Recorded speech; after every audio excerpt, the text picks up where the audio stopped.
Hey gang, Scott Curcio, Baird Warner Real Estate. Time for our recap of the first quarter. We're going to hit you right with some data and then we're going to talk about what we've been seeing, what's happening. So stay tuned. Be a couple minutes, but I promise you it's well worth your time. First, let's talk about a number of sales. Those are down, and you're going to hear down from me a lot, right? We've heard it for months and months now. We don't have enough inventory crisis, screaming, people are afraid, blah, blah, blah. We're going to hit all those topics today, so stay with me. Number of residential sales in the first quarter 2023, 5,257 in the city. Those are all the public sales, by the way. That's down just under 33% from last year. Our biggest drop was in the 2 to 4 units, the multifamilies, which saw a 40% reduction in the first quarter sales. Now again, this is comparing first quarter 2022 to first quarter 2023. We also saw our average sales price come down a little bit. Single family homes down just under 6%. That was the one that had the most attrition. Condos down just under 3%, and the 2 to 4 units a little bit less, just under 2%. So the first question is, oh my gosh, what's going on? We have low inventory, Scott, right?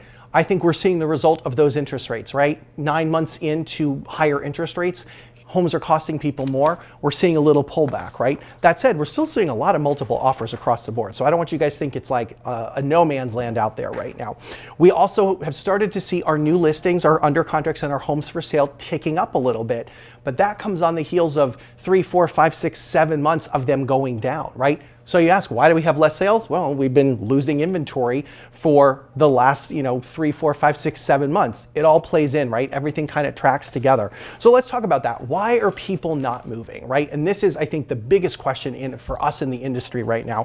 And from my standpoint, there's a couple different things I see. First, we got a lot of people that got some great interest rates in the pandemic, right? 2.5%, 3%, maybe 3.5%. They're sitting on a lot of equity, right? We're at the highest level of home equity we've ever seen in a real estate in the modern time. And they're sitting fat and happy, right? They don't have to move. So this year, I think we're going to see more moves that are out of necessity or out of sheer choice. Maybe, not so much the people that are just toying with it. They're going to toy silently. There's a simmering layer, I think, right now of people below the surface that aren't really in the market. They're not ready to raise their hand. They might if the right property or the right situation comes out, right? We're seeing that a lot. We're finding a lot of off-market properties for buyers this year using a lot of different tactics. More on that in a future episode. Anyway, why else? People are scared of recession, right? All we hear is recession, recession, recession. We've been hearing it since last year, except we're not there yet. Why? Because consumer spending is still trucking along. We keep buying stuff, probably because it's easy to just go click, click, click on our cell phones, my personal opinion. Anyway, we got that, and then everyone's afraid of a real estate crash. But what's happening on the street, right? Low supply, high demand, prices still going up generally, is not tying back to that. So we're out of equilibrium from my standpoint, right? We had a lot of people that probably jumped up their move in 2020, 21, maybe even 2022.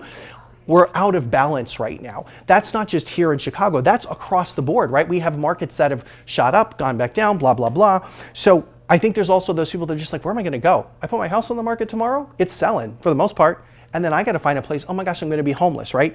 It's putting a lot of people stuck. And there's a lot of dog kind of chasing its tail situation right now.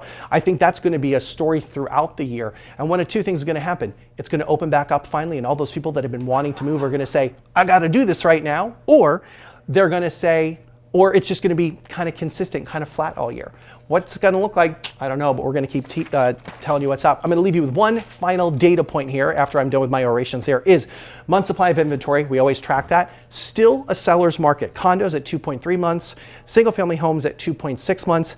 The 2 to 4 unit multifamilies are at 3.3. I will say though, they were at just under 5 months supply, more of a balanced market in October. So that's a big change. And that just means that there's fewer properties like that for sale. So while last year was a more difficult year for the multifamilies, we're seeing that get better this year. So those on the fence there might want to consider it.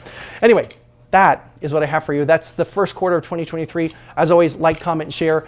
Send me a direct message or text message if you want some more specific data to your property type in your neighborhood. And I'm happy to help you with that. Take care, and we'll see you soon.